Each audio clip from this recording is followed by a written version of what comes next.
Hi friends, welcome to social team பதி channel. வாங்க சூப்பரான ஒரு ரெசிபி பார்க்கலாம். கடையில் நைலான் ஜவ்வரிசி வாங்கி அதை ஒரு 2 மணி நேரம் ஊற வச்சுக்கோங்க. சப்ஜா சீட்ஸ் ஒரு 10 நிமிஷம் ஊற வச்சுக்கோங்க. பாதாம் பீஸ்ன்னு கடையில் கிடைக்கும், அது ஒரு 4 பீஸ் ஊற வைங்க, அதுவே நிறைய ஆகும். 1/2 லிட்டர் பாலை காய்ச்சிக்கோங்க.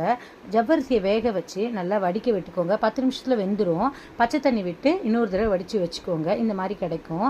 கொதிக்கிற பாலில் 1.5 ஸ்பூன் கஸ்டர்ட் பவுடரை ஒரு 1/2 டம்ளர் பாலில் கலந்து அதில் ஊற்றி 4 ஸ்பூன் சர்க்கரையும் ஏலக்காய் பவுடரையும் போட்டு மில்க் மைட் இருந்தால் போடுங்க. இந்த மாதிரி நல்லா கலந்துக்கோங்க. திக்காக இருக்கட்டும், ஆறட்டும். அதுக்கப்புறம் சப்ஜா சீட்ஸு, பாதாம் பீஸின், வேக வச்ச ஜவ்வரிசி, ட்ரை ஃப்ரூட்ஸு, ஆப்பிள், வாழைப்பழம், இந்த பால் இதெல்லாம் கலந்து மேலே முந்திரி, பிஸ்தா, பாதாம் இதெல்லாம் போட்டு கொடுங்க. பசங்க வேறு லெவலில் சாப்பிடுவாங்க. இதை நம்ம ஒரு கப்பில் போட்டு ஐஸ்கிரீமாக பண்ணலாம், இல்லை எல்லா ஃப்ரூட்ஸும் பண்ணலாம்.